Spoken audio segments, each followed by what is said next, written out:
In the heat of a Georgia summer, 17-year-old Annabelle Whitmore's life changes forever when her eyes meet those of Micah, a young slave on her father's plantation. That forbidden moment, punished severely, sparks a journey of love, courage, and defiance against societal boundaries. 5 years later, when Annabelle returns as a wealthy widow, she and Micah must decide if they're brave enough to follow their hearts. Before we start this story, comment below from where you are watching us. The sun beat down on Whitmore Estate, making the air thick and heavy. 17-year-old Annabelle Whitmore walked through the slave quarters with her chin held high, just as her mother had taught her. Her yellow dress swished around her ankles as she made her way to the main house. As she passed the stables, she caught movement from the corner of her eye. Micah, a young slave of 19, looked up from where he was brushing down one of the horses. Their eyes met. It wasn't a look of defiance or even desire. It was something quieter, like curiosity, maybe even kindness. For a brief moment, Annabelle felt like a normal girl, not the daughter of the richest plantation owner in the county. But that moment shattered when Mr. Patterson, the overseer, noticed the exchange. "You, boy!" Patterson's voice boomed across the yard. "What do you think you're doing looking at Miss Whitmore like that?" Annabelle froze on the porch steps. "Mr. Patterson, he wasn't—" "Don't you worry, Miss Annabelle. I'll handle this." Patterson grabbed Micah by the collar and dragged him out into the center of the yard. "Gather round!" Patterson shouted to the other slaves. "Time for a lesson!" Annabelle's father emerged from the house, his face set in hard lines. "What's happening here?" "This one had the nerve to look at your daughter, sir," Patterson explained, pushing Micah to his knees. "Father, please," Annabelle started, but her father silenced her with a look. "Go inside, Annabelle," he ordered. "But now!" Annabelle couldn't move.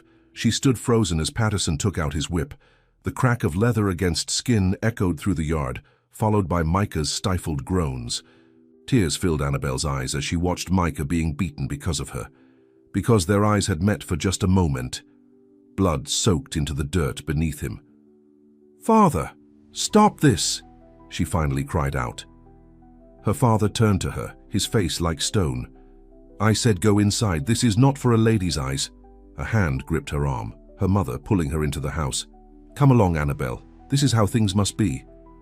Inside, Annabelle ran to her room and slammed the door. She fell onto her bed, sobbing into her pillow. The sound of the whip continued, each crack making hears, a body jerk, as if she were the one being struck. That night, she couldn't sleep. Micah's face kept appearing in her mind, his eyes, kind and gentle, before they filled with pain. She had been raised to believe this was the natural order of things, but for the first time, she questioned everything she'd been taught. 5 years passed. Annabelle, now 22, sat in her bedroom at her father's estate, staring at the letter in her hands. Her father had arranged a marriage for her to Harold Montgomery, a wealthy merchant from Charleston who was 30 years her senior. "It's a good match," her father had told her that morning. "The Whitmore estate isn't what it used to be. This marriage will secure your future." Annabelle knew he was right about one thing. The estate was in trouble. The war had changed everything. Many of their slaves had fled, and those who remained worked as paid laborers, though the pay was meager. Her father couldn't accept the new order of things and drank more with each passing day. "You leave next week," her father had said. "Montgomery is eager to make you his wife." Now, as she looked out her window at the overgrown gardens that had once been the pride of the estate, Annabelle thought of Micah. She had seen him only from a distance since that terrible day. His back had healed, but he walked with a slight limp now, and he never looked up when she passed by, not once.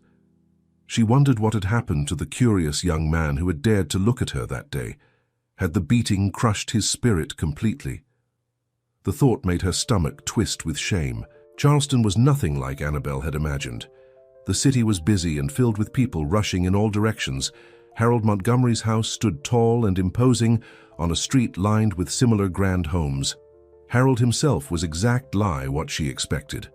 Old, stern, and interested in her only as a decoration for his home and a young body in his bed. "You'll want for nothing," he told her on their wedding night, his breath sour with whiskey. "In return, I expect a dutiful wife and, God willing, a son." The marriage lasted only 6 months before Harold clutched his chest one night at dinner and collapsed face first into his soup. The doctor said it was his heart. Annabel felt guilty for the relief that washed over her when they lowered his coffin into the ground. To everyone's surprise, especially his greedy relatives, Harold had left everything to Annabel. His business, his house, his money, all of it now belonged to her. He had no children, the lawyer explained, and despite the brevity of your marriage, he was quite taken with you, Mrs. Montgomery. For the first time in her life, Annabel was truly free. She wasn't under her fat her's control, and she was no longer a wife. She was a wealthy widow with choices, and she knew exactly what she wanted to do. The Whitmore estate looked even more rundown when Annabel returned a year after leaving. The white paint on the main house was peeling, and weeds had overtaken the once manicured lawn. Her father met her at the door, older and more stooped than she remembered. "I heard about Montgomery," he said by way of greeting. "Come to share."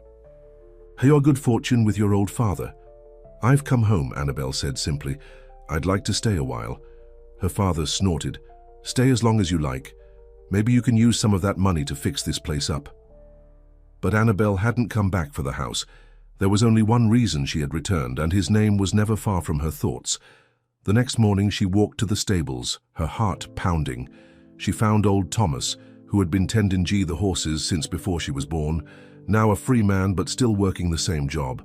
"Thomas," she said, "I'm looking for Micah. Does he still work here?" Thomas looked surprised. "Yes, Miss Annabel, I mean Mrs. Montgomery. He's down by the creek mending the fence." Annabel thanked him and headed toward the creek. Her hands were shaking. What would she say to him after all these years? How could she possibly make up for what had happened? She spotted him before he saw her. Micah, now 26, was hammering a post into the ground. His body had filled out, muscles rippling under his shirt as he worked. But he moved with that same slight limp, a constant reminder of the day their eyes had met. "Micah," she said softly. He turned, his face showing no emotion when he saw her. His eyes, once bright with life, seemed dulled now. He didn't bow or scrape as he once would have. He simply nodded. "Mrs. Montgomery," he said, his voice deeper than she remembered. "You know about that. Word travels." He turned back to his work. Annabel stepped closer. "Micah, I came back because I needed to see you." He stopped hammering but didn't look at her. "Why?" "I remember you," she said. "From that day." He finally turned to face her, his expression hard. "I remember you too." Those simple words carried so much weight. Of course he remembered her. How could he forget the girl who had been the cause of his suffering? "I'm sorry," she blurted out. "I've thought about that day every day since it happened. I should have done something. I should have stopped it." Micah studied her for a long moment. "I bled for looking at you," he said, his voice quiet but bitter. "And now you want to look back and call it mercy?" His words stung, but Annabel knew she deserved them. "No," she said. "I don't expect forgiveness. I just needed you to know that I never forgot. And I never will." She turned to leave, tears burning in her eyes. "Mrs. Montgomery," he called after her. She stopped but didn't turn around. "I remember you," he said again, but his voice was different this time, softer. "I remember you cried." Annabel nodded, still not turning. "Yes," she whispered, "I did." Over the next few weeks, Annabel found reasons to be near the stables. She brought water to the work, as on hot days. She asked Thomas about repairs that needed to be done, always when Micah was within earshot. Micah never approached her, but sometimes she caught him watching her. Not with that same curious look from years ago, but with something new, confusion perhaps, as if he couldn't figure out why she had really come back. One evening, she found him alone in the stables, brushing down her father's old mare. "You're good with the horses," she said, standing in the doorway. He didn't look up. "Always have been." "Micah, could we talk? Really talk?" He set down the brush and finally looked at her. "What is there to say, Mrs. Montgomery? Please call me Annabel." She stepped into the stable. "And there's so much to say. I was young and scared and raised to believe terrible things, but I know better now." Micah's jaw tightened. Good for you. That doesn't change what happened. No, it doesn't, she agreed. Nothing can change that, but I came back to try to make things right. Right? He laughed, a harsh sound without humor. How do you plan to do that? Before she could answer, they heard footsteps approaching. Annabel quickly stepped away from Micah just as her father appeared in the doorway. There you are, he said, his words slightly slurred. He'd been drinking again. What are you doing out here? Just checking on Buttercup, she said, referring Nung to the mare. She seems well cared for. Her father's eyes narrowed as he looked from her to Micah. You shouldn't be out here alone with the help, Annabel. It isn't proper. I'm a grown woman and a widow, father. I can go where I please. Her father grabbed her arm. Not while you're under my roof. He glared at Micah. And you. Don't think I've forgotten that day. One more mistake and you're gone, free or not. After her father dragged her back to the house, Annabel sat in her room, angry and frustrated. She had money now, she had power. But in this house, she was still treated like a child, and Micah was still at risk because of her. That night, she made a decision. She would use her inheritance from Harold to buy her father's estate. Then she would free everyone who worked there, including Micah. It was the only way to truly make amends, but when she approached her father with the offer the next day, he laughed in her face. Sell the Whitmore estate? Never. This land has been in our family for generations. I'd rather see it fall to ruin than sell it, even to my own daughter. But father, you can't keep it going. The money is gone. The workers could leave any day for better pay elsewhere. Then let them leave, he roared. I'll find others. There are plenty who need work, even if they aren't slaves anymore. His eyes narrowed suddenly. This isn't about the estate, is it? It's about that boy, Micah. Annabel tried to keep her face neutral, but her father saw the truth. So that's it, he said, his voice dangerously quiet. My daughter, a widow of good standing, has come home to chase after a former slave. Have you no shame? It's not like that, Annabel protested. I just want to make things right. Make things right? Her father's face was red with anger. You want to destroy everything Jai family stands for. He paced the room, then turned to her with cold eyes. I'll make you a deal, Annabel. You stay away from Micah and I'll let him keep his job here. But if I see you talking to him again, I'll make sure he never finds work anywhere in this county again. His life will be even worse than when he was a slave. Annabel felt cold all over. You wouldn't. Try me. Her father's voice was like ice. Choose, Annabel, his well-being, or why our feelings. That night, a fierce storm rolled in, thunder shaking the house and lightning illuminating the sky. Annabel sat at her window, watching the rain lash against the glass. Her father's ultimatum played over and over in her mind. She had come back to make things right, not to make Micah's life worse. But how could she leave again, knowing she had failed him once more? Lightning flashed, illuminating the grounds outside. Through the curtain of rain, Annabel saw a figure limping toward the barn. Micah. Without thinking, she grabbed her shawl and hurried downstairs. Her father was passed out in his study, an empty whiskey bottle on the floor beside him. Annabel slipped out the back door and ran through the rain to the barn. Inside it was dim and smelled of hay and horses. Micah stood near the back, soaked to the bone, lighting a lantern. Micah, she called over the sound of rain drumming on the roof. He turned, surprised to see her. Mrs. Montgomery, you shouldn't be out in this storm. I need to talk to you. She pushed her wet hair from her face. My father has threatened to ruin your life if I continue to speak with you. Micah's face hardened. Then you should go back to the house. No. Annabel stepped closer to him. I ran away once before. I won't do it again. She told him about her plan to buy the estate, to free everyone who worked there. But my father refused to sell, so I'm going to try something else. From beneath her shawl, she pulled out several papers. These are property records. I've studied them carefully. There's a way to transfer ownership of parts of the estate without my father's consent. It's complicated and not entirely legal, but with the right signatures and witnesses. Why would you do this? Micah asked, his eyes searching hers. Because I owe you, because what happened to you was wrong, because... She took a deep breath. Because I've never forgotten your face, Micah. Not for a single day. Lightning flashed again, illuminating the barn in stark white light. In that brief moment, Annabelle saw something flicker in Micah's eyes, a hint of the young man he had been before the beating. "Will you help me?" she asked. "I need a witness for these documents." Micah was quiet for a long moment. Then he nodded. "What do you need me to do?" Through the night, as the storm raged outside, Annabelle and Micah worked on the documents. She forged her father's signature, filled in dates, and explained her plan. "With these papers, I can claim ownership of the stables and the southern fields. It's not the whole estate, but it's enough to secure your position and the positions of the others who work there. And what about your father? What will he do when he finds out?" Annabelle's hands trembled as she signed the last document. "He'll be furious. He may never speak to me again, but I don't care anymore." As she finished, she looked up at Micah. "You're free now, truly free.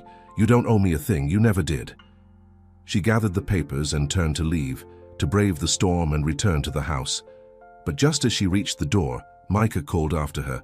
"Then why are you crying?" Annabelle stopped. She hadn't even realized tears were streaming down her face, mixing with the raindrops. "Because," she whispered, not turning around, "I know you'll never look at me again. Not the way you did that day." She felt him move behind her, heard his footsteps approaching slowly. Then his hand was on her shoulder, warm and gentle, turning her to face him. For the first time since they were teenagers, Micah looked directly into her eyes. Not with hatred or bitterness, but with something he knew, understanding, perhaps, maybe even forgiveness. "Annabelle," he said, her name on his lips for the first time. "I see you now." The storm continued to rage outside, but in that moment, in the dim light of the barn, something changed between them. Something that had been broken began slowly to heal. The morning after the storm, Annabelle woke to the sound of her father's angry voice. She quickly dressed and hurried downstairs to find him in the foyer, waving the property papers in his hand. "What have you done?" he demanded, his face red with fury. "I found these on your desk. You forged my signature." Annabelle stood tall, no longer the frightened girl she once was. "I did what I had to do. You left me no choice." "No choice? You've stolen part of my estate." He slammed the papers down on a side table. "This is illegal. I could have you arrested." "But you won't," Annabelle said calmly, "because that would bring shame to the Whitmore name. And we both know that's all you really care about." Her father's eyes narrowed. "This is about him, isn't it, that slave?" "Former slave," Annabelle corrected. "And yes, partly. It's about making things right." "Making things right?" Her father laughed bitterly. "You can't change the past, Annabelle. What's done is done. I know that, but I can change the future." She picked up the papers. "These are legal now. I've already sent copies to be registered at the county office." Her father stared at her for a long moment, then his shoulders sagged. He suddenly looked old and defeated. "You've changed," he said. "That man in Charleston changed you." "No, father, I changed myself." Annabelle tucked the papers into her dress pocket. "I'm going to check on the stables now. They're my property after all." As she walked across the grounds toward the stables, Annabelle felt both terrified and exhilarated. She had stood up to her father for the first time in her life. There would be consequences, she knew, but right now, all she could think about was seeing Micah again. She found him in the stables, already at work. When he saw her, he straightened up, his face unreadable. "Good morning," she said, suddenly feeling shy. "Morning, Mrs. Montgomery." He was back to formality, as if last night had never happened. "Please, I told you to call me Annabelle." Micah glanced around, making sure they were alone. That wouldn't be proper. "Things are different now," she said, pulling out the papers. "I've secured the transfer. These stables and the fields to the south, they're mine now, not my father's." Micah's eyes widened slightly. "You actually did it?" "I said I would." She stepped closer to him. "Micah, I want to offer you a position as the stable manager. You'd have full control, a proper salary, and a place to live." He stared at her. "Why would you do that?" "Because you're the best person for the job. And because..." She hesitated. Because I want you to stay." Before Micah could respond, they heard footsteps. Thomas appeared in the doorway, looking anxious. "Miss Annabel, your father's looking for you, and he ain't happy." Annabel nodded. "Thank you, Thomas. I'll be right there." She turned back to Micah. "Think about my offer, please." As she walked back to the house, Annabel could feel Micah's eyes on her. She wondered what he was thinking, what he was feeling. Last night in the barn during the storm, something had changed between them. But in the harsh light of day, would he retreat back behind his walls? For the next week, Annabel and her father barely spoke. He spent most of his time locked in his study with his whiskey, while she busied herself with plans for her newly acquired property. She hired a lawyer from Charleston to make sure everything was properly registered and legal. Mr. Jenkins was a small, nervous man with spectacles that kept sliding down his nose. "It's most unusual, Mrs. Montgomery," he said, as they sat in the parlor reviewing the documents. "But it appears you've found a loophole in the property laws. These sections of the estate are indeed legally yours now. And my father can't contest it. He could try, but it would be expensive and time-consuming, and given the current economic climate, I doubt he has the resources." Annabel nodded. The Whitmore fortune had been dwindling for years, especially since the war. Her father had made bad investments, and without slave labor, the plantation wasn't nearly as profitable. "There is one more thing, Mr. Jenkins," she said. "I'd like to draw up a will. In case anything should happen to me, I want to make sure these properties go to the people who work them." Mr. Jenkins's eyebrows shot up. "You mean to the colored workers? Mrs. Montgomery, that's highly irregular. Nonetheless, that's what I want. Can you arrange it?" The lawyer adjusted his spectacles. "I suppose it could be done, though it would cause quite a scandal." Annabel smiled. "I'm beginning to think I don't mind scandals all that much, Mr. Jenkins." After the lawyer left, Annabel went to find Micah. He hadn't given her an answer about the manager position, and she was growing anxious. What if he refused? What if he left? She found him by the creek again, the same spot where she had first approached him after her return. He was sitting on a large rock staring at the water. "Micah," she called softly. He turned, not surprised to see her. "Mrs. Montgomery." "Annabel," she corrected, coming to stand beside him. "Have you thought about my offer?" Micah looked back at the creek. "I have. And I don't understand why you're doing this." He turned to face her. "Is it guilt? Because if it is, you don't need to give me a job to make yourself feel better." Annabel sat down on a nearby rock. "It started as guilt," she admitted. "But it's not just that anymore." "Then what is it?" She looked down at her hands. "I don't know how to explain it. When I was in Charleston, married to a man I didn't love, I thought about you every day. Not just about what happened, but about you, who you were, who you might have become if things had been different." Micah was quiet for a long moment. "And who do you think I might have been?" Annabel looked up at him. Someone free. Someone who could look at anyone he wanted to, without fear. A small smile tugged at the corner of his mouth. "Is that why you came back? So I could look at you?" Annabel felt her cheeks grow warm. "I came back to make things right, but now," she took a deep breath, "now I'm staying because I want to know you, Micah. The real you, not the silent man who keeps his eyes down, but the person you are inside." Micah stood up suddenly, pacing along the creek bank. "You don't know what you're saying. People would talk. Your father would. I don't care what people say, and my father has no power over me anymore." She stood too, facing him. "But if you don't want to stay, if you want to go somewhere else and start fresh, I understand. I can give you money, help you."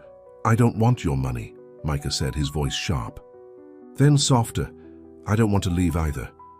"Then stay," Annabel said simply. "Be my stable manager, and maybe we can be friends." Micah looked at her for a long time, his dark eyes searching hers. "Friends," he repeated, as if testing the word. "I don't think a white woman and a black man can be friends in Georgia, Mr. S. Montgomery." "Annabel," she insisted, "and maybe not in most of Georgia, but on my property, We can be whatever we want to be. Micah accepted the position as stable manager, and over the next month Annabelle watched him transform. He stood taller, spoke with more confidence, and even smiled occasionally, usually when he thought no one was looking. He hired 2 young men from the neighboring farm to help with the horses and began teaching them everything he knew. Annabelle often found excuses to visit the stables, bringing lunch or just stopping by to chat. Their conversations were awkward at first. Neither of them knew how to act in this new arrangement, but gradually they began to relax around each other. Micah told her about his life, how he had been born on the Whitmore estate, how his mother had died when he was just 12, how he had always loved working with the horses. "They don't care what color you are," he told her one afternoon as they watched a new foal prancing around the paddock. "They only care how you treat them." Annabelle wished people could be more like horses. One evening, as the sun was setting, Annabelle brought a book to the stables. Micah was finishing up his work for the day. "Do you like to read?" she asked him. Micah hesitated. "I never learned how." "Would you like to?" Annabelle held out the book. "I could teach you." Micah H. looked at the book, then at her. "Why would you do that?" "Because everyone should be able to read. And because," she smiled, "because I enjoy spending time with you." To her surprise, Micah smiled back, a real, genuine smile that lit up his whole face. "I'd like that," he said. From that day on, they met every evening after Micah's work was done. Annabelle would bring a different book each time, and they would sit side by side on a bench outside the St. Abel's, their heads bent over the pages. Micah was a quick learner. By the end of the month, he was reading simple sentences on his own. His face would light up with pride each time he mastered a new word. Annabelle found herself looking forward to these lessons more than anything else. Being with Micah was different from being with anyone else she had ever known. He was honest in a way most people weren't. He didn't flatter her or try to impress her. He just was. And somehow, over those quiet evenings with books between them, Annabelle realized she was falling in love with him. The thought should have shocked her, but it didn't. Instead, it felt like recognizing something that had always been true. From that first look they had shared years ago, something had connected them. Something neither time nor cruelty had been able to erase. But she kept this realization to herself. Micah had only just begun to trust her, to see her as a friend. She wouldn't risk that by revealing feelings he might not share. Word spread quickly about the changes at the Whitmore estate. People in town began to talk about the widow Montgomery and how she was letting a former slave run her stables. Some of the stories were worse than that. Annabelle ignored the whispers when she went into town for supplies. She held her head high, just as she had been taught, but for a different reason now. She wasn't proud of her family name anymore. She was proud of the new life she was building. Her father, however, couldn't ignore the gossip. One evening, he confronted her in the parlor, a newspaper in his hand. "Have you seen this?" he demanded, throwing the paper at her. "They're writing about us, about you and that man." Annabelle picked up the paper. There was a small article about the unusual business arrangements at the Whitmore Estate E. It didn't mention Micah by name, but the implication was clear. "It's just gossip, Father." "It's our reputation," he shouted. "The Whitmore name means something in this county, Annabelle. Or it did before you started this nonsense." "It's not nonsense, it's business. Micah is a good manager. The stables are doing better than they have in years." Her father paced the room, his face flushed. "This isn't about business, and we both know it." "I've seen the way you look at him." Annabelle felt her heart skip a beat. "I don't know what you're talking about. Don't lie to me. I've seen you two together, with your books and your talks. You look at him like—" He couldn't finish the sentence. "It's disgusting." "There's nothing disgusting about it," Annabelle said, her voice steady despite her racing heart. "Micah is a good man." "He's a nigger," her father spat. Annabelle stood up, her hands shaking with anger. "Don't you ever use that word in my presence again. Micah is a person, a human being, and he's worth 10 of you." Her father stared at her in shock, then his face twisted with rage. "Get out," he said, his voice low and dangerous. "Get out of my house." "Gladly," Annabelle replied. "I'll move into the cabin by the stables. It's on my property anyway." She walked out of the room with her head held high. But once she was alone in her bedroom, she let the tears come. She had known this day would come eventually. Her father would never accept her friendship with Micah, let alone anything more. As she packed her things, Annabelle wondered what Micah would think when he found out she was moving to the cabin. Would he think she expected something from him? Would it make things awkward between them? But she had no choice now. She couldn't stay in the main house with her father anymore. When morning came, Annabelle carried her trunk to the small cabin near the stables. It was a simple place, just 2 rooms with basic furniture, but it was clean and solid, and it was hers. As she was unpacking, there was a knock at the door. Micah stood there looking concerned. "I heard what happened," he said. "One of the house servants told me." Annabelle sighed. "News travels fast." "Are you all right?" he asked, still standing in the doorway, not coming in. "I'm fine. It was bound to happen sooner or later." She gestured to the cabin. "At least I have somewhere to go." Micah shifted uncomfortably. "People will talk even more now. You living out here so close to the stables, so close to me. Let them talk." Annabelle sat down on a chair, suddenly tired. "I'm done caring what people think." Micah finally stepped into the cabin, closing the door behind him. "But I care," he said quietly. "I care what happens to you because of me." Annabelle looked up at him. "Nothing is happening to me because of you. This is my choice, Micah, all of it." He came closer, kneeling in front of her chair so they were eye to eye. "Why? Why would you choose this? A life of gossip and scandal, living in a tiny cabin when you could be in a fine house in Charleston?" Annabelle reached out and took his hand. It was rough from work, warm and strong. "Because I'm happier here in this tiny cabin than I ever was in that fine house in Charleston."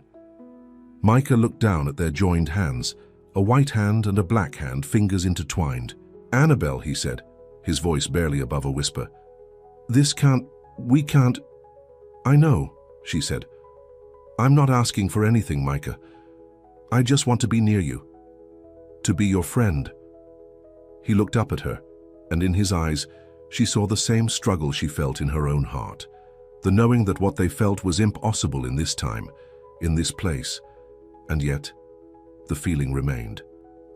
"Friends," he said finally, squeezing her hand gently before letting go. "We can be friends." Life settled into a new routine. Annabelle ran her portion of the estate from her small cabin, and Micah continued to manage the stables. They still had their reading lessons in the evenings, but now they sat at Annabelle's small table inside the cabin instead of on the bench outside. People continued to talk, but Annabelle and Micah ignored the whispers. They were careful to maintain a proper distance in public. But in private, in the safety of Annabelle's cabin, they talked for hours about everything and nothing. Micah told her about his dreams of someday owning his own horse farm. Annabelle shared stories of her brief time in Charleston, of the loneliness she had felt even surrounded by society. One rainy evening, as they sat by the fire reading, Micah suddenly asked, "Do you regret it? Coming back here instead of staying in Charleston, where you could have had an easy life?" Annabelle looked up from her book. "Not for a second." "Even with all the gossip? Even with your father not speaking to you? Even with all of that?" She set her book aside. "In Charleston, I was surrounded by people but completely alone. Here I have—" She hesitated. "What?" Micah prompted. "You," she said simply. "I have you." The air between them seemed to thicken. Micah's eyes, reflecting the firelight, held hers for a long moment. Then he stood abruptly. "It's getting late. I should go." Annabelle rose too. "Micah, wait. I didn't mean to make you uncomfortable." "You didn't." He ran a hand over his face. "It's just—" "This can't go anywhere, Annabelle. You know that." "Why not?" she challenged. "Because of what people might say? I told you I don't care about that, B." "But I do." Micah's voice rose.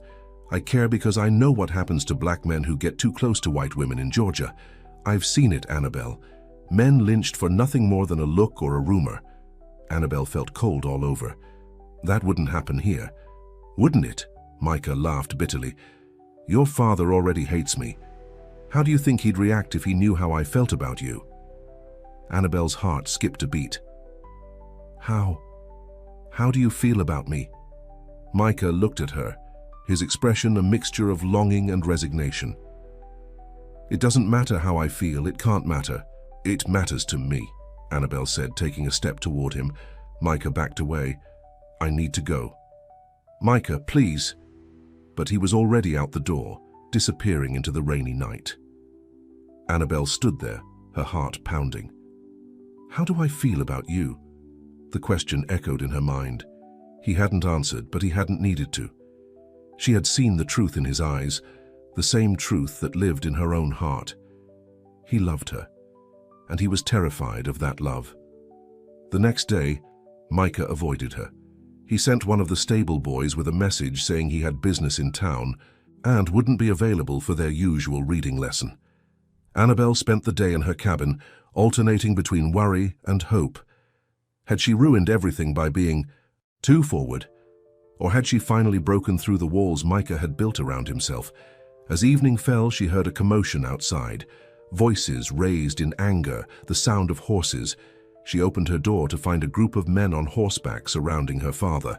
And Micah was there too, standing between her father and the men, his stance protective despite everything. "What's going on?" she called, hurrying toward them. Her father turned, his face flushed with drink and anger. "Go back inside, Annabel. This doesn't concern you." "It's my property. Of course it concerns me." She looked at the men on horseback. They were from town, men she recognized as friends of her father's. "What are you doing here?" One of the men, John Perkins, owner of the general store, spoke up. "We're here to have a word with your employee." He spat the last word like it tasted bad. "About what?" Annabel demanded. "About him G-etting above his station," another man said. "We hear he's been spending a lot of time in your cabin, Mrs. Montgomery. Teaching you to read, is he?" The men laughed. Annabel felt sick. "Micah is teaching me about horses," she said firmly. "And whatever he does on my property is my business, not yours." "It's everyone's business when a Negro gets ideas about a white woman," Perkins said, "especially one from a good family like yours." Annabel stepped forward, placing herself between Micah and the men. "I think you should leave now." The men exchanged glances. Then Perkins nodded. "We'll go." "But this isn't over, Mrs. Montgomery. There are ways to deal with situations like this." As they rode off, Annabel turned to her father. "Did you bring them here?" He wouldn't meet her eyes. "I may have mentioned my concerns at the tavern." "Your concerns?" Annabel's voice shook with anger. "You're trying to get Micah killed." "I'm trying to protect our family name," her father shouted. "By starting a lynch mob? What kind of protection is that?" Her father glared at her, then at Micah. "This is your fault," he said to Micah. "You've turned my daughter against me." "No one turned me against you," Annabel said. "You did that all by yourself." Her father stared at her for a long moment, then turned and walked back to the main house without another word. When he was gone, Annabel turned to Micah. "Are you all right?" He nodded, but his face was grim. "I told you this would happen." "They were just talking. They won't do anything." "You don't know that." Micah looked toward where the men had disappeared. "Men like that, they don't need much excuse." Annabel felt a chill run through her. "What should we do?" Micah was quiet for a moment. Then he said, "I should leave. Find work somewhere else, somewhere far from here." "No!" The word burst from Annabel before she could stop it. "No, you can't leave. It's not safe for me here anymore." "Then I'll go with you," she said impulsively. Micah stared at her. "What?" "I'll go with you," she repeated, the idea taking shape in her mind. "We could go north to Boston or New York. Things are different there. We could—" "Stop," Micah said, his voice gentle but firm. "You're not thinking clearly." "I'm thinking more clearly than I ever have," Annabel insisted. "I don't want to be here without you, Micah." He looked at her for a long moment. "And I don't want to leave you," he admitted finally, "but I don't see how we can stay." Annabel took his hand, not caring who might see. "Then we'll figure it out together, but promise me you won't leave without telling me. Promise me that much." Micah hesitated, then nodded. "I promise." As they stood there, hands joined, the sun set in G behind them, Annabel knew their lives had changed forever. Whatever happened next, there was no going back to the way things were before. They had crossed a line, and now they would have to face the consequences together. The next morning, Annabel woke to the sound of knocking on her cabin door. She opened it to find Thomas, the old stable hand, looking worried. "Miss Annabel, there's trouble," he said, his voice low. "Your father's been at the sheriff's office. They're saying Micah stole some of your property." Annabel's blood ran cold. "That's ridiculous. Micah hasn't stolen anything. I know that, and you know that, but the sheriff's on his way here now with some men." "Where's Micah?" Annabel asked, already reaching for her shawl. "At the stables. He doesn't know yet." Annabel hurried toward the stables, her heart pounding. She found Micah brushing down one of the horses, completely unaware of the danger coming his way. "Micah," she called, "we need to go, now." He turned, his brow furrowed in confusion. "What's wrong?" "My father's accused you of theft. The sheriff is coming." She grabbed his arm. "We have to get you somewhere safe." Micah's face hardened. "I haven't stolen anything." "I know that, but it doesn't matter. If they arrest you—" She couldn't finish the thought. They both knew what happened to black men in southern jails. "Police, Micah, we need to go." For a moment he looked like he might argue. Then he nodded, setting down the brush.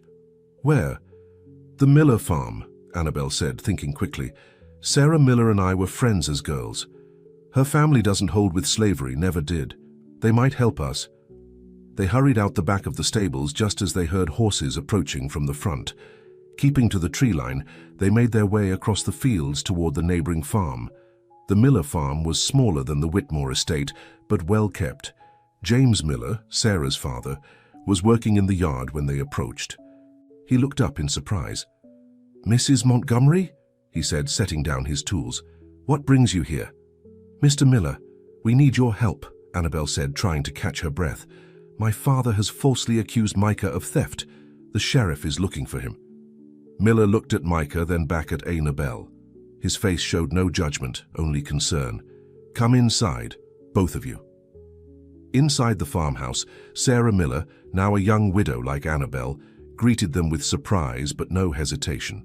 "You'll stay for dinner," she said, as if they had simply come for a social call. "And we'll figure this out." Over a simple but hearty meal, Annabel explained everything. How she had returned to make amends to Micah, how she had transferred part of her father's property into her name, and how they had grown close despite the social barriers between them. "My father can't accept it," she finished. "He'd rather see Micah in jail, or worse, than see us together." Sarah and her father exchanged glances. "Are you together?" Sarah asked gently. Annabel looked at Micah, who had been quiet throughout the meal. "I don't know what we are," she admitted, "but I know what I feel." Micah met her eyes across the table. "And Dee, what is that?" he asked, his voice barely audible. Before Annabel could answer, there was a pounding at the door. James Miller got up to answer it, motioning for Micah to stay seated. Through the doorway, Annabel could see Sheriff Davis standing on the porch, her father just behind him. "Evening, James," the sheriff said. "I'm looking for a Negro man named Micah. He's wanted for theft from the Whitmore estate." "What exactly did he steal, Sheriff?" Miller asked calmly. "Some silver, according to Mr. Whitmore here," the sheriff said, glancing at Annabel's father, "and a horse." "That's a lie," Annabel said, moving to stand beside Mr. Miller in the doorway. "Micah hasn't stolen anything. The silver belongs to me, and so does the horse." The sheriff looked uncomfortable. "Mrs. Montgomery, your father says different."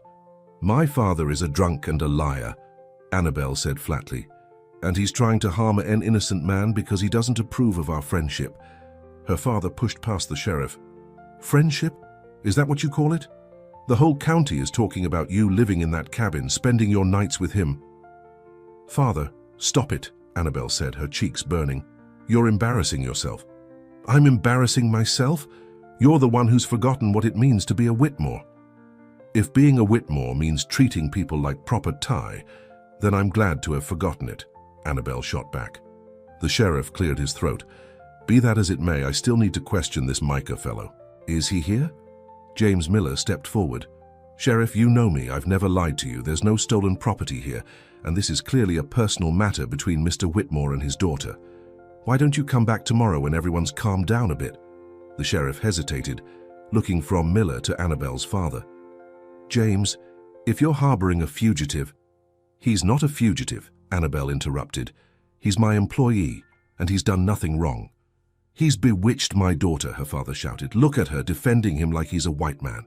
"That's enough, Edward," the sheriff said, surprisingly firm.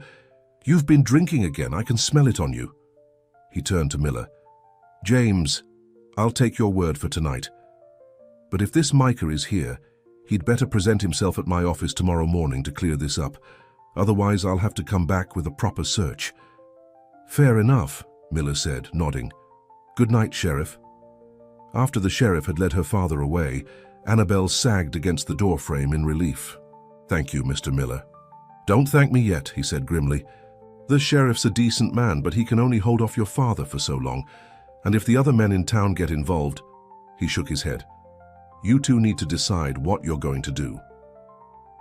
Back in the kitchen, Micah was sitting exactly where they had left him, his face a mask of controlled emotion. "I should go to the sheriff tomorrow," he said. "Clear my name." "No," Annabelle said firmly. "It's not safe. Running makes me look guilty. And facing them could get you killed." Annabelle's voice broke. "Please, Micah, we need to leave. Both of us tonight." Sarah touched her arm gently. "Annabelle, are you sure? Leaving means giving up everything, your home, your position in society." "I don't care about any of that," Annabelle said, looking at Micah. "All I care about is that we're safe, that we're together." Micah stood up slowly. "Annabelle, think about what you're saying. If we leave together, there's no coming back. Not ever. I know that. People will say terrible things about you. Let them." Micah looked at her for a long moment, then turned to the Millers. "Could we have a moment alone?" Sarah nodded, leading her father out of the kitchen. When they were gone, Micah came around the table to stand in front of Annabelle. "I need to know why," he said softly. "Why would you give up everything for me?" Annabelle reached up to touch his face, her fingers gentle against his cheek. "Because I love you," she said simply. "I think I have since that first day, when our eyes met in the stables, even though I was too young and too scared to understand it then." Micah closed his eyes, leaning into her touch. "Annabelle," he whispered, her name like a prayer on his lips. "Loving me will only bring you pain." "Not loving you has brought me more pain than you can imagine," she replied. "All those years in Charleston, married to a man I didn't love, I thought about you, about your eyes, the way they low-oaked at me that day. Like you saw me, the real me." Micah opened his eyes, and in them Annabelle saw all the fear and hope and love that she felt in her own heart. "I did see you," he said. "I still do." He leaned down, slowly, giving her time to pull away.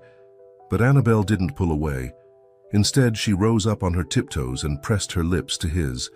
The kiss was gentle, tentative at first, then deepening as years of longing and restraint melted away.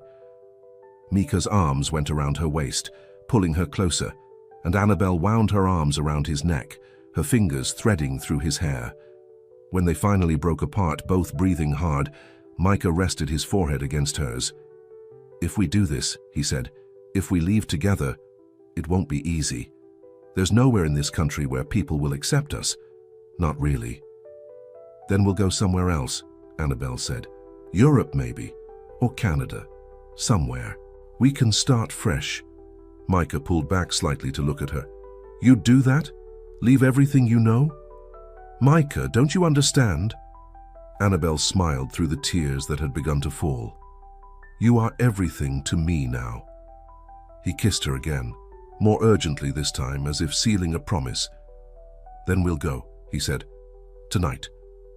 When Sarah and her father returned to the kitchen, Annabelle and Micah told them of their decision. The Millers exchanged glances, but didn't try to dissuade them. "We'll help you," Sarah said. "My late husband's brother lives in Boston. He's an abolitionist. He'll take you in until you get on your feet. And I have a wagon you can use," Mr. Miller added. "There's a train station in the next county. If you leave now, you can be there by morning." Annabelle hugged Sarah, overwhelmed by their kindness. "I don't know how to thank you." "Just be happy," Sarah said, "and write to us when you're settled somewhere safe." As Mr. Miller prepared the wagon, Annabelle realized there was one thing she needed to do before they left. "I need to go back to my cabin," she told Micah, "just for a moment. There's something I need to get." Micah looked worried. "It's not safe. I'll be quick. And my father won't be there. He'll be at the tavern, drowning his anger in whiskey." Reluctantly, Micah agreed. They would drive the wagon near her cabin, and Annabelle would slip in and out while Micah waited. The night was dark, with clouds hiding the moon as they approached the Whitmore estate. Annabelle's cabin was dark, just as she had expected. She slipped inside, lighting a small candle to see by. From beneath a loose floorboard, she retrieved a small wooden box. Her mother's jewelry, the only thing of value she had kept after selling most of her possessions from Charleston. It wasn't much, but it would give them something to live on until they found work. She was just replacing the floorboard when she heard a sound behind her. Turning, she saw her father standing in the doorway, a rifle in his hands. "I knew you'd come back," he said, his words slurred with drink. Annabelle's heart pounded, but she forced herself to stay calm. "I'm just getting a few things, Father. Then I'll be gone." "Gone with him, you mean?" Her father spat the words. "My daughter running off with a slave." "Former slave," Annabelle corrected. "And yes, I'm leaving with Micah. I love him." Her father's face contorted with disgust. "Love? You don't know what love is. You're just confused, turned around by guilt." "No, Father. For the first time in my life, I'm seeing clearly." Annabelle clutched the jewelry box to her chest. "Now please, let me go." Her father raised the rifle, pointing it not at her but at the door behind her. He's out there, isn't he? Waiting for you." Fear gripped Annabelle's heart. "Father, please don't do this." "I should have dealt with him years ago," her father muttered. "When I first saw the way he looked at you, I knew then what he was thinking." "He wasn't thinking anything wrong," Annabelle said desperately. "He was just a boy. I was just a girl." "He wanted you," her father insisted. "I could see it in his eyes. And now he's poisoned your mind, made you think you love him." "No one made me think anything," Annabelle said, taking a step toward her father. "Please put the rifle down. We're leaving. You'll never have to see us again." Her father's hands shook on the rifle. "I can't let you go with him, Annabelle. I can't let you ruin your life." "It's my life to ruin," she said softly, "and loving Micah isn't ruining it, it's saving it." For a moment something flickered in her father's eyes, doubt, perhaps, or a glimmer of understanding, but then his face hardened again. "If you walk out that door, you're no daughter of mine. You'll be dead to me." Annabelle felt a pang of sadness, but no regret. "Then I'm dead to you," she said. "Because I'm leaving, Father, with Micah." She moved toward the door. Her father didn't lower the rifle, but he didn't pull the trigger either. As she passed him, Annabelle paused. "I hope someday you can understand," she said, "and if you do, you know how to find me." Outside, Micah was waiting anxiously by the wagon. "What happened?" he asked, seeing her pale face. "I heard voices." "My father was there," Annabelle said, climbing onto the wagon seat. "But it's all right. He let me go." As they drove away from the Whitmore estate, Annabelle didn't look back. She knew she was leaving behind everything she had ever known, her home, her family, her place in society. But beside her sat the man she loved, and ahead of them lay a future they would build together. The future was uncertain, full of challenges they could barely imagine. But one thing was certain: they would face it together, with open eyes and hearts that could finally see each other clearly. The journey north was long and difficult. They traveled by wagon, then by train, always. Looking over their shoulders, always fearful of being recognized. Micah had to pretend to be Annabelle's servant when they were in public, a charade that pained them both, but was necessary for their safety. Boston, when they finally arrived, was a different world. The city was busy and crowded, with people of all races walking the streets. Not as equals, certainly. Prejudice existed even here, but with a freedom that would have been unthinkable in Georgia. Esara's brother-in-law, Reverend William Parker, welcomed them into his modest home in a quiet neighborhood. He was a tall, thin man with kind eyes and a firm handshake that he offered to Micah without hesitation. "My sister-in-law wrote that you two were in trouble," he said, as they sat in his small parlor. "She didn't give details, but I can guess." Annabel and Micah exchanged glances. "We love each other," Annabel said simply. "In Georgia, that's inoach to get Micah killed." The Reverend nodded thoughtfully. "Even here, it won't be easy. People have strong opinions about such relationships." "We know," Micah said, speaking up for the first time. "But we're willing to face whatever comes, as long as we're together." Reverend Parker looked at them for a long moment, then smiled. "Then you're welcome to stay here until you find your footing. I have connections in the abolitionist community. We can help you start a new life." Over the next few weeks, they settled into a routine. Micah found work at a stable owned by one of the Reverend's friends, while Annabel gave piano lessons to the children of wealthy families. They were careful in public, maintaining a distance that hurt but was necessary. Only in the privacy of the Reverend's home could they be themselves. Could they touch and talk freely? One evening, as they sat in the small garden behind the house, Annabel showed Micah a letter she had received from Sarah Miller. "She says my father has been telling everyone I went to Europe to visit distant relatives," Annabel said with a sad smile. "He can't bear to admit the truth, I suppose." Micah took her hand, stroking his thumb across her knuckles. "Do you regret it? Leaving?" Annabel shook her head. "Not for a moment, but I do miss home sometimes. The smell of magnolias, the sound of cicadas at night." "We could go back someday," Micah suggested. "When things change." "Will they ever change?" Annabel wondered. "Will there ever be a time when people like us can just be?" Micah didn't answer. They both knew that such a time might not come in their lifetime. Instead, he pulled her closer, pressing a kiss to her temple. "We're together now," he said. "That's what matters." And it was true. Despite the hardships, despite the sidelong glances and whispered comments they sometimes received when they walked too close together on the street, they were happy.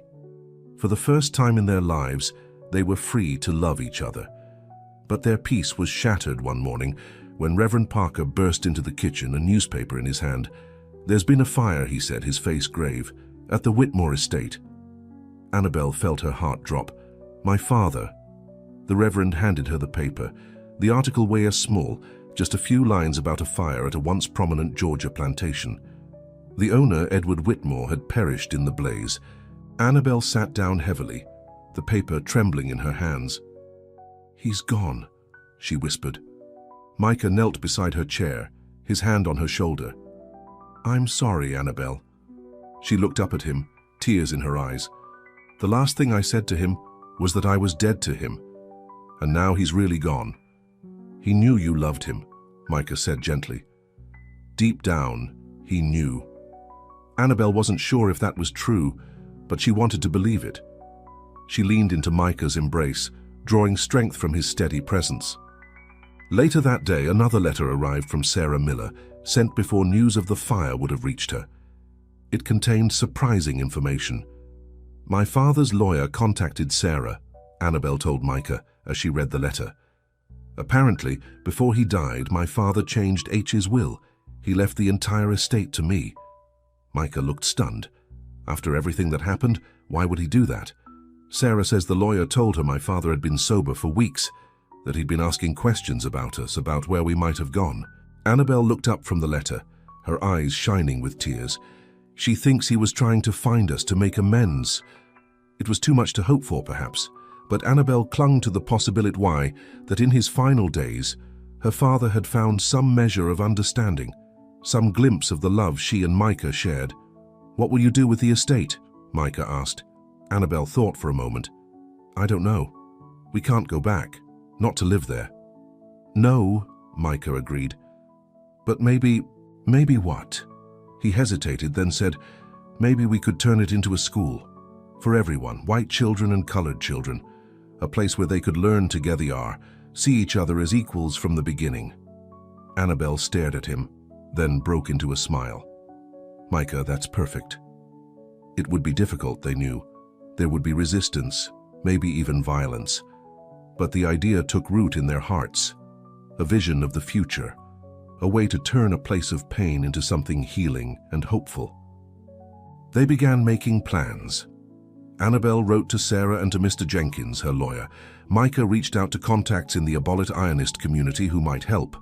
It would take time, patience, and courage, but they had all three. One evening, as they walked through the Boston Common, Annabel stopped suddenly, turning to face Micah. "There's something I need to ask you," she said. Micah looked at her curiously.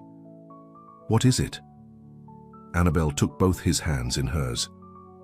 "I know we can't marry, not legally, but in our hearts, in the eyes of God, if nowhere else, would you be my husband, me? Cuz, would you build a life with me, whatever comes?" Micah's eyes widened, then softened with love.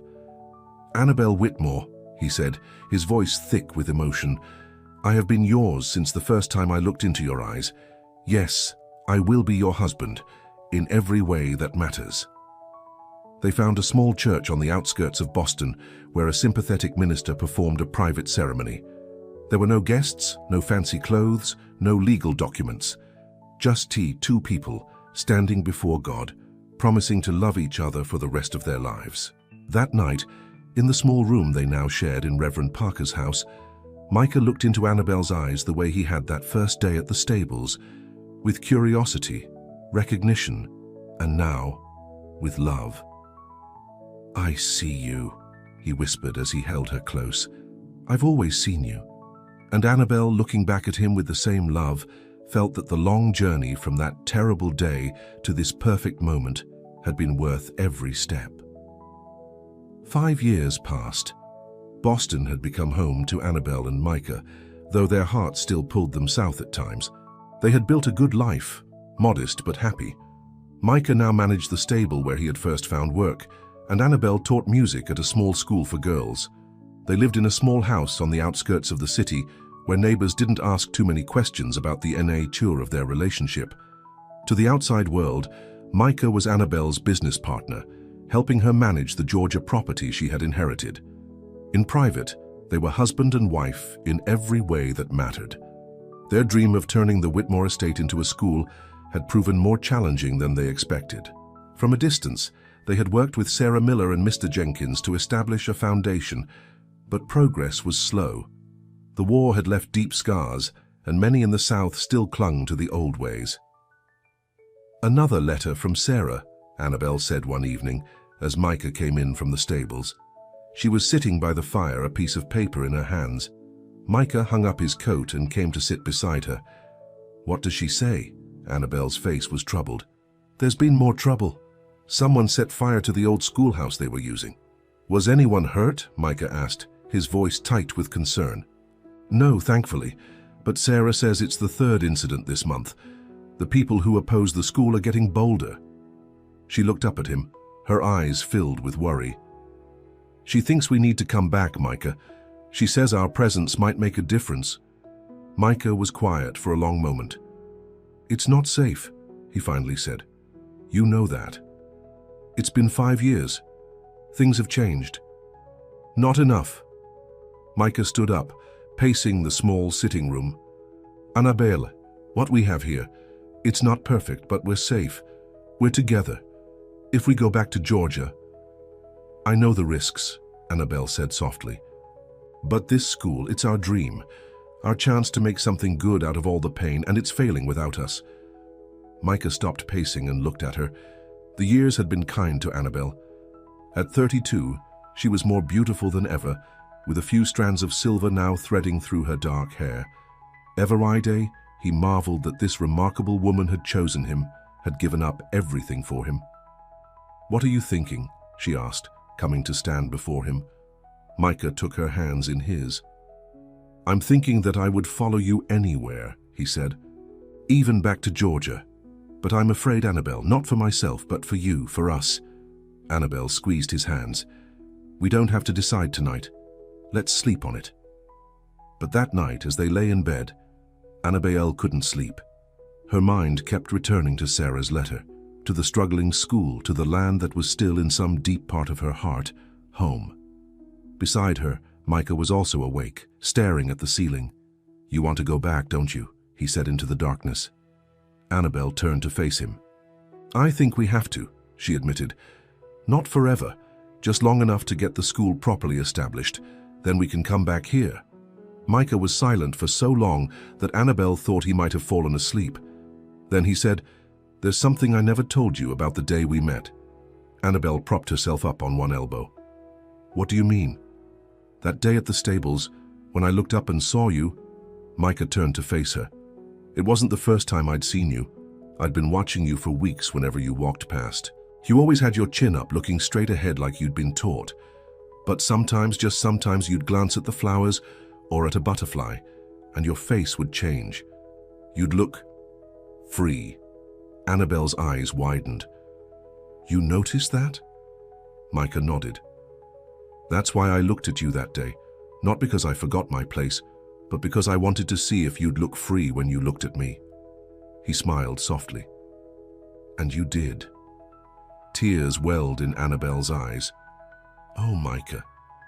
I got beaten for it," he continued. "But even then I didn't regret it. And I think I've been following that look ever since. The look that said you could see beyond what everyone else saw." Annabel leaned down and kissed him, her tears falling onto his cheeks.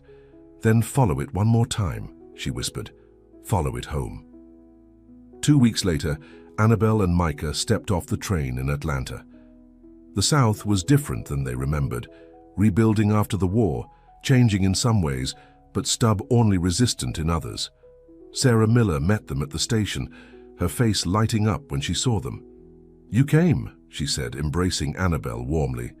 Then, to both their surprise, she hugged Micah too. "Both of you." "We couldn't let the school fail," Annabel said, "not without trying to help." Sarah looked between them, a knowing smile on her face. "You two look well." "Happy."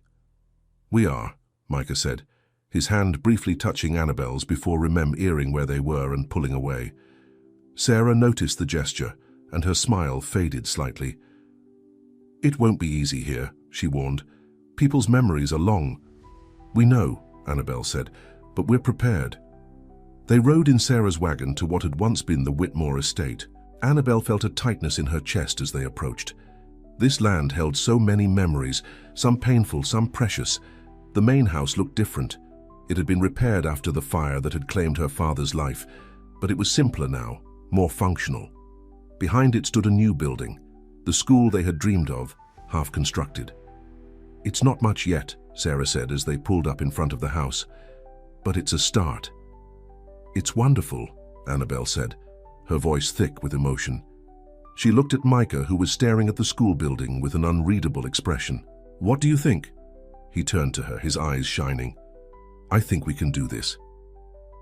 That night, they stayed in what had once been Annabel's cabin.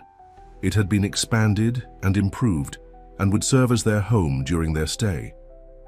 As they settled in, Annabel felt a strange sense of coming full circle. Here they were, back where their story had truly begun. "It feels strange to be back," Micah said, echoing her thoughts as he stoked the fire. "I never thought I would return to this place." "Nor did I," Annabel admitted. "But it feels right, doesn't it? To finish what we started." Micah nodded slowly. "Yes, it does." The next morning, they walked to the construction site of the school. Workers were already there, a mix of white and black men working side by side, though not entirely comfortably. "Mrs. Montgomery," one of the white workers called, recognizing Annabel. "Sarah said you'd be coming." His eyes slid to Micah, a flicker of recognition, then uncertainty. "And this is Micah," Annabel said firmly. "My partner in this project will be overseeing the completion of the school together." The man looked between them, clearly trying to understand their relationship. "Yes, ma'am," he finally said, touching his hat. "Welcome back." Word spread quickly about their return. Some people were curious, others suspicious. The children who already attended classes in the temporary schoolhouse were simply excited, especially when Micah began teaching them about horses and Annabel started music lessons. "They don't care who we are," Annabel said to Micah one afternoon as they watched the children playing. "They just see people who are kind to them." "That's the hope, isn't it?" Micah replied, "that the next generation will see differently." Not everyone shared that hope. One evening, a group of men from town arrived at the property, led by John Perkins, the same man who had threatened Micah years ago. "Mrs. Montgomery," Perkins called from the yard, his voice carrying to where Annabel and Micah sat on the porch. "We'd like a word." Annabel stood, straightening her skirts. "Mr. Perkins, what can I do for you?" "You can explain what you're doing back here," Perkins said, "and with him." He nodded toward Micah, who had also risen to his feet. "I'm building a school on my property, Mr. Perkins, and Micah is helping me. I believe you've met." Perkins spat on the ground. "We've met, and we remember him getting above himself. Seems like he still is." The men behind Perkins murmured in agreement. Annabel felt fear coil in her stomach, but she kept her face calm. "This is my property," she said clearly, "and Micah is here at my invitation. If you have a problem with that, you're welcome to take your business elsewhere." "This isn't about busyness," Perkins said, taking a step forward. "This is about what's right, what's natural, and what you two are doing. It ain't natural." Micah moved to stand beside Annabel. "We're building a school," he said, his voice steady. "A place where children can learn. What's unnatural about that?" "Don't play dumb," Perkins snapped. "Everyone knows what's going on here. Boston might tolerate that kind of thing, but we don't, not here." Annabel felt her heart acing. This was exactly what she had feared, what Micah had warned her about. But now that they were facing it, she found that her fear was giving way to anger. "What exactly are you accusing us of, Mr. Perkins?" she demanded. "Teaching children? Treating each other with respect? Which of these offends you so deeply?" Perkins looked taken aback by her directness. "You know what I mean," he blustered. "A white woman and a Negro living together, it ain't right." "I disagree," Annabel said simply. "And as I said, this is my property. If you don't like what we're doing here, you're free to stay away." "We want you both gone," Perkins said. "Back to Boston or wherever you came from, or there'll be trouble." Micah stepped forward. "Is that a threat, Mr. Perkins?" The men behind Perkins shifted uneasily. Threatening a white woman, even one of questionable reputation, was different from threatening a black man. "Just a warning," Perkins said finally. "Things happen. Fires start. People get hurt." He turned to go, then looked back over his shoulder. "Think about it, Mrs. Montgomery. Is this school really worth your safety?" After they left, Annabel sank onto the porch steps, her legs suddenly weak. "Maybe this was a mistake," she whispered. "Coming back." Micah sat beside her, careful to maintain a respectable distance even though no one was watching. "We know it would be hard," he said. "The question is, do we stay and fight, or do we go back to Boston?" Annabel looked at the half-built school gleaming in the last light of day.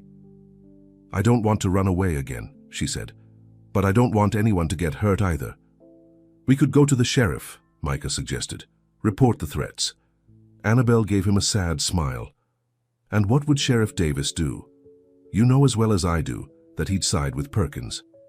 They sat in silence for a long moment, the weight of the deceased Ion heavy between them. Finally, Annabel straightened her shoulders. "We stay," she said, "but we need to be smarter about this, more careful." Micah nodded slowly. "All right, we stay." The next few weeks were tense. Annabel and Micah were careful to maintain a professional distance in public. They focused on the school, on the children, on building relationships with the families who supported their vision.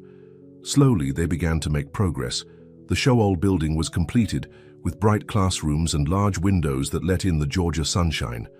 More children enrolled, both white and black, though they still had to be taught in separate classrooms to appease the more conservative parents. "It's not ideal," Annabel said to Sarah one afternoon, as they watched the children in the separate playgrounds. "But it's a start." "Rome wasn't built in a day," Sarah replied, "and neither is change." John Perkins and his friends continued to watch and wait, but they didn't make any more direct threats. Annabel began to hope that they had given up, that the school's growing success was silencing its critics.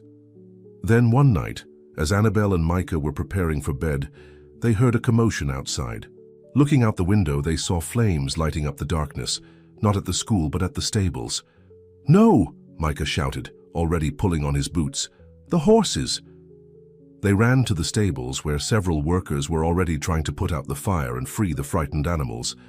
Micah plunged into the smoke-filled building without hesitation, leading horses out one by one.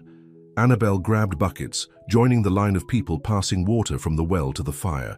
Through the chaos, she caught a glimpse of John Perkins and his friends watching from a distance, their faces illuminated by the flames. By the time the fire was under control, the stable was badly damaged, but all the horses had been saved. Micah emerged from the smoke-filled building coughing but unharmed. Annabel ran to him, forgetting propriety in her relief, and threw her arms around him. "You could have been killed," she said, her voice shaking. Micah held her tightly. "I'm all right," he assured her. "We're all right." Looking over Micah's shoulder, Annabel saw Perkins and his friend still watching, and in that moment she made a decision. Pulling away from Micah, she walked straight toward them, anger propelling her forward. "Are you satisfied?" she demanded, stopping in front of Perkins. "You could have killed innocent animals. People could have been hurt." Perkins had the grace to look uncomfortable. "I don't know what you're talking about, Mrs. Montgomery." "Don't lie to me," Annabel snapped. "You threatened us, and now this happens? Do you think I'm a fool?" The men shuffled their feet, exchanging glances. Finally, one of them, a younger man Annabel didn't recognize, spoke up. "It wasn't us, ma'am," he said. "We were at the tavern when we saw the flames. That's why we came." Annabel looked at him skeptically. "Then who was it?" "Could have been anyone," Perkins said. "You're not exactly popular around here, you know." Before Annabel could reply, Sheriff Davis arrived, his face grim as he surveyed the damage. "What happened here?" he asked. "Someone set fire to my stables," Annabel said, "and I believe Mr. Perkins knows who." Perkins raised his hands defensively. "Now hold on, Sheriff. We just came to see what the commotion was about. We didn't have nothing to do with this." The sheriff looked between them, then at the smoldering stable. "Mrs. Montgomery, do you have any proof of who did this?" Annabel hesitated. She didn't have proof, only suspicion and the earlier threats. "No," she admitted. "But then there's not much I can do," the sheriff interrupted. "I'll look into it, but without witnesses or evidence." Annabel knew what he was saying. Without proof, nothing would happen. The fire would be dismissed as an accident or blamed on some unknown troublemakers. As the sheriff led Perkins and his friends away for questioning, a formality, nothing more, Micah came to stand beside Annabel. "Are you all right?" he asked softly. She shook her head. "No, I'm angry and tired of being afraid." She turned to look at him, her eyes shining with determination. "Micah, I don't want to hide anymore. I don't want to pretend that what we have is something to be ashamed of." Micah glanced around, aware of the workers still putting out the last of the flames. "Annabel, this isn't the time." "It's exactly the time," she insisted. Low. "Okay, what hiding has gotten us? They still hate us, still try to hurt us. What's the point of pretending?" "The point is staying alive," Micah said, his voice low but intense. "The point is building this school, making a difference for these children." Annabel knew he was right, but her heart rebelled against the caution, the constant vigilance. "There has to be another way," she said. "A way to be true to ourselves and still do the work we came here to do." They didn't resolve the question that night, but in the days that followed, as they cleaned up after the fire and began rebuilding the stable, something shifted between them. They stopped being quite so careful in public. They stood closer together, spoke more freely. They didn't flaunt their relationship, but they stopped denying it with their every word and gesture. And strangely, the world didn't end. There were whispers, of course, disapproving looks. A few families withdrew their children from the school, but others stayed. And new families came, drawn by the school's growing reputation for excellent education. One afternoon, about a month after the fire, a stranger arrived at the school. He was a well-dressed man in his 60s, with silver hair and a distinguished bearing. Annabel was teaching a music lesson when Sarah brought him to the classroom door. "Mrs. Montgomery," Sarah said, "this gentle Emmon would like to speak with you." Annabel excused herself from the lesson and followed Sarah and the stranger to her office. Micah was already there, looking puzzled. "My name is William Blackwell," the man said once they were seated. "I'm a lawyer from Charleston, representing the estate of Harold Montgomery." Annabel's eyebrows rose in surprise. Harold Montgomery, her long-dead husband. "I don't understand," she said. "That estate was settled years ago." "Not entirely," Blackwell said, opening his briefcase and removing some papers. "It seems that Mr. Montgomery had investments in railroad stock that were not discovered until recently. As his widow and sole heir, the proceeds are rightfully yours." He pushed a document across the desk to Annabelle. The amount listed made her gasp. This can't be right." "I assure you it is," Blackwell said. "Mr. Montgomery's investments have done quite well in the years since his passing. This sum, along with the accumulated interest, is now yours." Annabelle looked at Micah, who seemed as stunned as she felt. "What do we do with all this?" she whispered. Micah's eyes met hers, and in them she saw the same thought that had entered her own mind. "The school," he said softly. Turning back to Mr. Blackwell, Annabelle asked, "Can this money be put into a trust for the school we're building here?" The lawyer low-keyed, surprised, but nodded. "Of course, I can draw up the necessary papers." After Blackwell left, promising to return with the documents for the trust, Annabelle and Micah sat in stunned silence. "Do you realize what this means?" Annabelle said finally. "With this money, we can expand the school, hire more teachers, maybe even build dormitories for children who live too far away to attend. And no one can threaten us anymore," Micah added. "Not financial fee, at least." Annabelle's eyes shone with excitement. "This is it, Micah. This is how we make our dream real." In the weeks that followed, the school transformed. With the new funding, they were able to hire qualified teachers from the north, educators who shared their vision of integrated classrooms and equal opportunities for all children. The damaged stable was rebuilt, bigger and better than before, and construction began on new dormitories for students who lived too far away to commute daily. Word of the school spread beyond the county, then beyond the state. Newspapers wrote about the revolutionary education experiment in Georgia. Some of the articles mentioned the unusual partnership between the White Widow and the former slave who ran the school together. A few even hinted at the nature of their relationship. But as the school's reputation grew, so did its protection. Powerful allies in the North Essie sent donations and letters of support. Local families who had benefited from the school's scholarships and excellent teaching defended it against critics. Even John Perkins and his friends grew quieter. It was hard to argue against success, especially when that success was bringing prosperity to the town in the form of new jobs and visitors. One evening, as Annabelle and Micah walked the grounds of what was now officially called the Whitmore Montgomery School for All Children, Annabelle slipped her hand into Micah's. "Are you happy?" she asked him. Micah looked around at the thriving campus, the classrooms where children of all races learned together, the dormitories where they lived side by side, the stables where he still taught riding lessons on weekends. "More than I ever thought possible," he said, squeezing her hand. "Are you?" Annabelle nodded.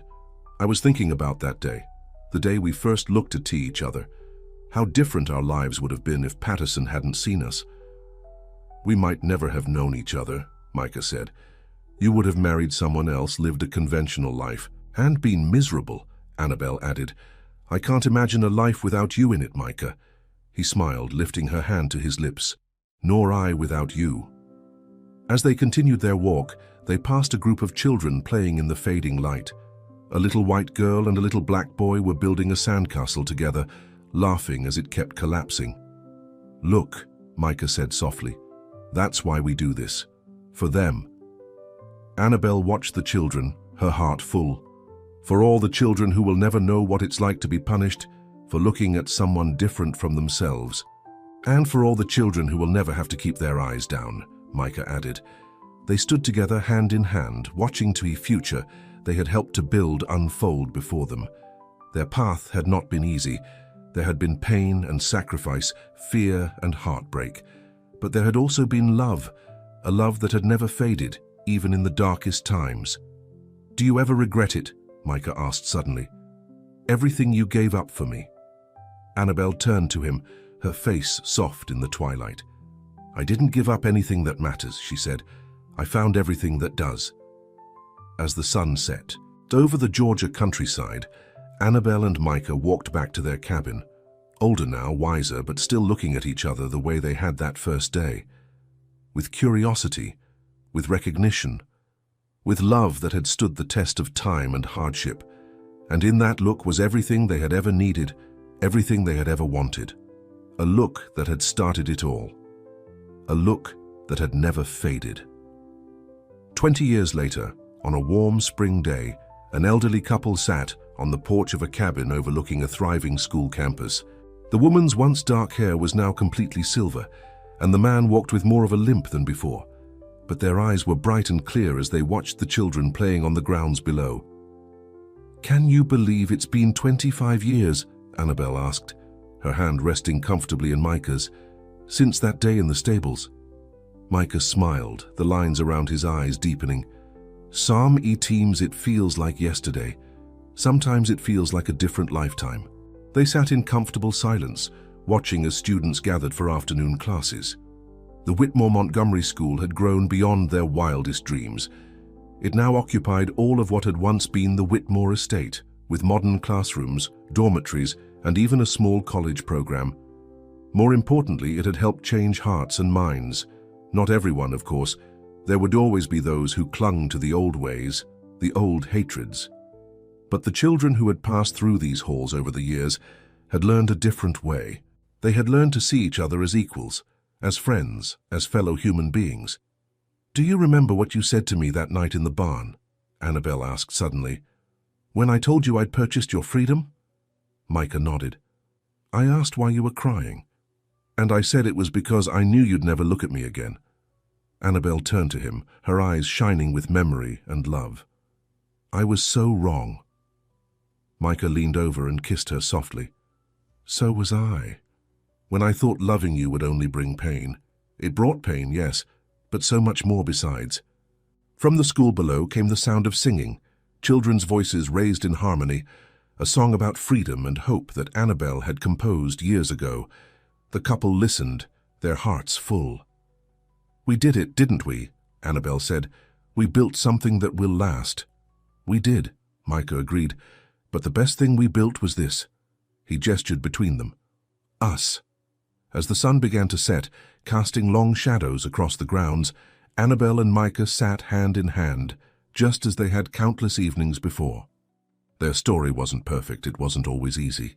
But it was theirs, a love that had endured against all odds, a love that had changed not only their lives but the lives of generations to come. And it had all begun with a look, a simple meeting of eyes across a stable yard on a hot Georgia day. A look of curiosity, of recognition, a look that, through all the years and all the struggles, had never faded. The end